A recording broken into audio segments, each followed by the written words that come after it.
jer će majka sve za dijete dati, pri svoj voli život žrtvovati, ko najviše majku ožalosti, mila majka djetetu oprosti, i do groba ostane mu vjerna, jer je ljubav majke neizmjerna.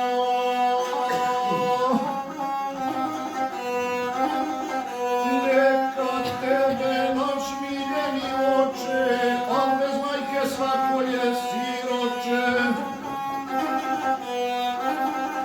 Niko ne vidla pare velike, njegova teške bolesnike, i do ista svako bi se žaca, protivane teških ljubavaca. Samo